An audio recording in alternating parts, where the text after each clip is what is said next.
Buenas, mi nombre es Pablo Herrera Cerda, soy estudiante del curso Laboratorio de Operaciones de Separación por Métodos Difusionales y vengo a presentar el proyecto final correspondiente al curso, cuyo título es la evaluación de la desalinización de agua utilizando una membrana de alginato de sodio y bambú. Eh, Básicamente el proyecto, para introducirlo un poquito, consiste en la elaboración de una membrana utilizando para ello biomasa de bambú, tanto del tallo como de la hoja, y se consideran ambos tipos de biomasa como factores de estudio del experimento con el objetivo de analizar la permeabilidad de cloruro de sodio a través de este tipo de biomasa, utilizando cloruro de sodio a una concentración de 0,002 mol por litro.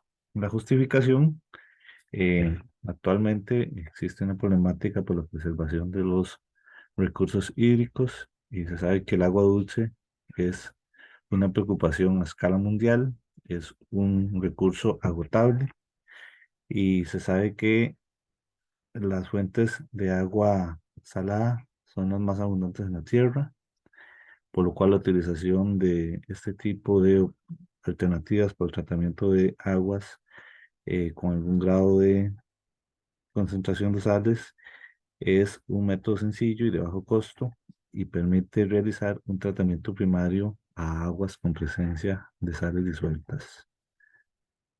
¿Cuáles son los objetivos del proyecto? El objetivo uno es construir una membrana a base de alginato de sodio y biomasa de bambú.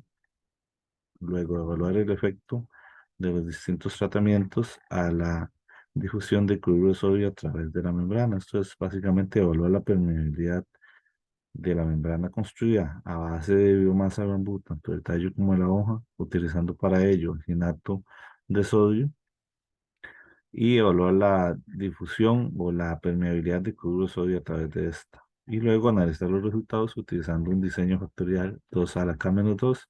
En este caso yo voy a utilizar un diseño 2 a la k, 2 a la 5 menos, 2 a, no, 2 a la 5 menos 1, que sería un 2 a la 4. Perdón, es un 2 a la k-1, que en este caso sería un 2 a la 4. La metodología, primero que nada, se realizaron operaciones de recolección de biomasa. Se visitó unas fincas aledañas aquí en Turrialba y se realizó la recolección de la biomasa, tanto del tallo como de la hoja. Se procedió a clasificar la biomasa, que estuviera en perfectas condiciones, que no estuviera dañada. eh, Se recolectó la hoja caulinaria del bambú que estuviera en mejores condiciones. Posterior a ello se realizó un proceso de secado, pero este secado, para este secado se utilizó la energía solar, o sea, no se utilizó ningún tipo de secador. Básicamente lo que se hizo fue realizar el lavado de la biomasa y posterior a ello se puso a secar al sol para aprovechar la energía solar presente aquí en la zona de Turrialba. Posterior a ello, me trasladé a la universidad y realicé las operaciones de reducción de tamaño utilizando un molino de bolas planetarias. Se realizó la reducción de tamaño de ambos tipos de biomasa. Posteriormente, realicé un tamizado. En este punto, tomé la decisión de utilizar dos tamaños de partícula, pero no tamaños de partícula en específico, para maximizar la utilización de la biomasa. Utilicé para un tamaño de partícula alto de 63 a 250 micrómetros y un tamaño de partícula bajo menores a 63.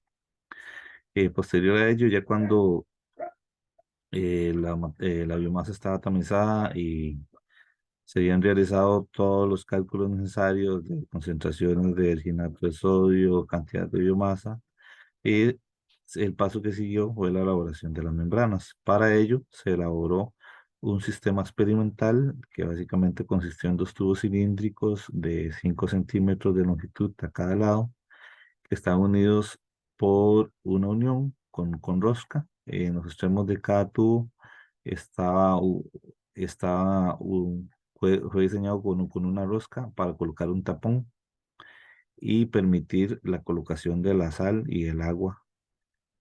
En un lado se iba a colocar con la concentración, la sal en una determinada concentración, que en este caso corresponde a 0,0202 mol por litro, y por el otro lado agua destilada. Y la elaboración de las membranas se realizó utilizando un molde de 3 milímetros de espesor y se vertió la mezcla de biomasa con alginato de sodio ahí y se roció cloruro de calcio para solidificar o para que se formara la membrana. Posterior a ello, ya cuando se tenían todas las membranas elaboradas, como las que se muestran en la figura 2, se realizaron las pruebas de conductividad. Luego se recolectaron los datos y se realizó el análisis del diseño factorial. En la figura 1 se muestra las operaciones de reducción de tamaño, donde se utilizó, como le dije anteriormente, el molino de bolas planetarias para realizar esta operación. Para tener una idea del tipo de membrana que se utilizó, eh, se muestra en la figura 2. Se puede observar que la membrana tuvo diferentes tipos de textura y color con base en base al tipo de biomasa utilizada. Por ejemplo, la biomasa del tallo es un toquecito más clara, las que se ven más oscuras corresponden a biomasa de la hoja. Para referirme un poquito a la investigación bibliográfica realizada para este proyecto, eh, primero que nada lo que hice fue investigar sobre qué es una membrana.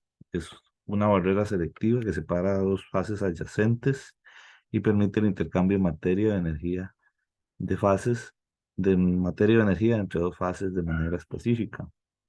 El proceso de difusión directa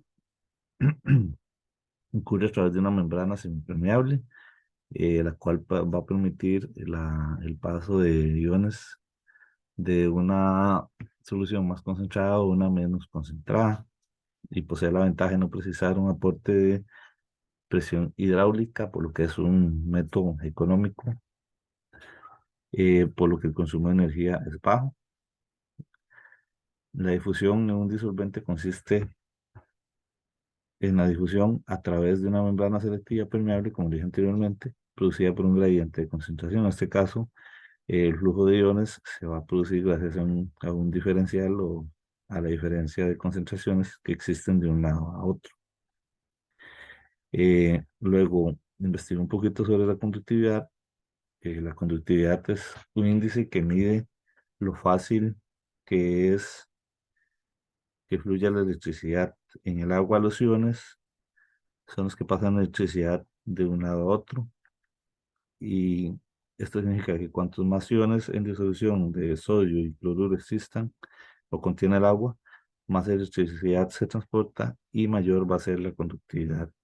En este punto yo investigué sobre eh, una escala que se utiliza eh, para medir la densidad de cloruro de sodio a determinadas conductividades. Entonces, yo utilicé una fuente Cooking del año 86 que relaciona la densidad del cloruro de sodio a determinados valores de conductividad. Por ejemplo, cuando tenemos una solución o sí, una solución que tiene una densidad de 0,1 gramos por litro, la conductividad va a ser de 2 microsegundos por centímetro.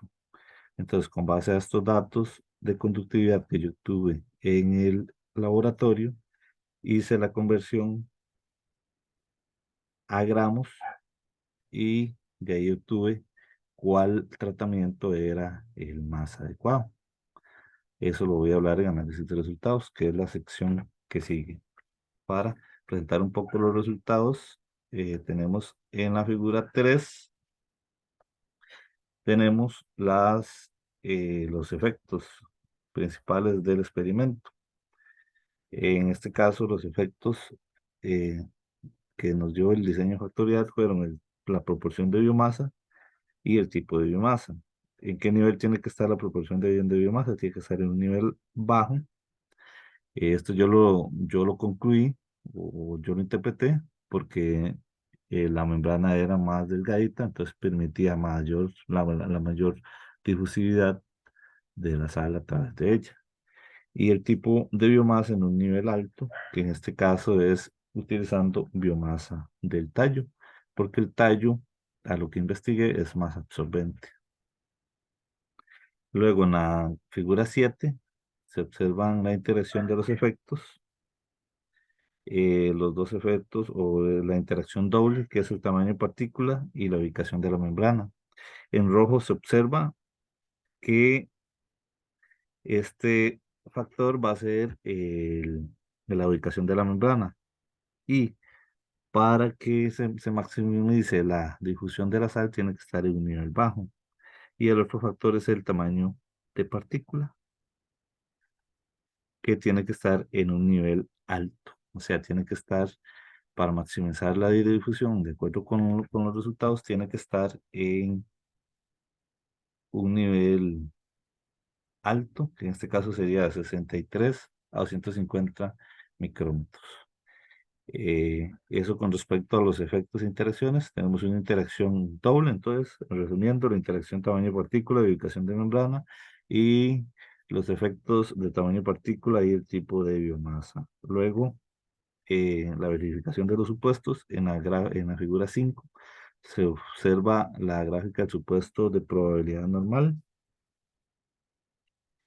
Se observa que los datos siguen una distribución normal, es decir, los residuos se adaptan alrededor de una línea de tendencia y no hay datos anómalos, como se puede observar ahí. Luego, en la figura 6 se observa el supuesto de varianza constante, donde se determina que el comportamiento es aleatorizado de los datos, no hay forma de trompeta ni embudo. Esto ayuda a considerar que se utiliza un modelo adecuado. Además, en la figura 7 se grafica el supuesto de independencia,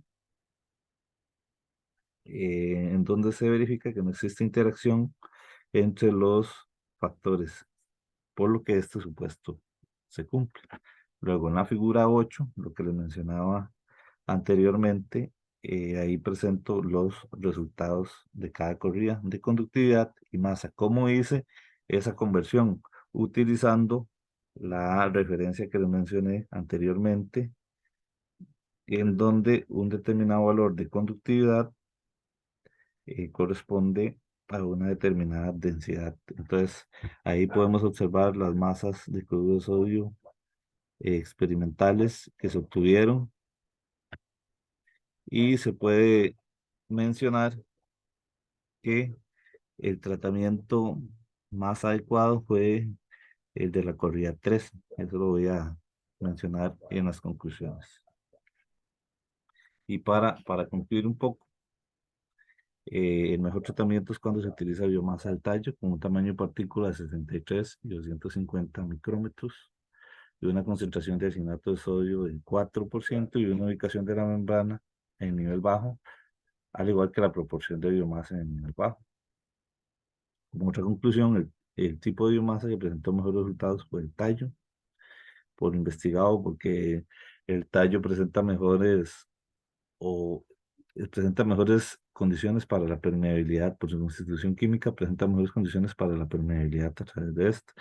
No tanto como la hoja, que la hoja eh, no presenta como más, la hoja tiene como una grasita que impide el paso del agua incluso a través de ella. Y hay mayor difusión de la sal cuando la membrana está en su nivel bajo. Y las recomendaciones, realizar experimentos utilizando otro sistema de experimentación que no sea cilíndrico para verificar los resultados. Por ejemplo, puede ser qué sé yo, una cajita y se pone la membrana en el medio. Utilizar un tamaño de partícula específico, por ejemplo, de 250 micrómetros, y utilizar agua con otro tipo de sal para verificar o comparar los resultados utilizando otro tipo de sal que no sea cloruro de sodio. Y muchas gracias, eso sería.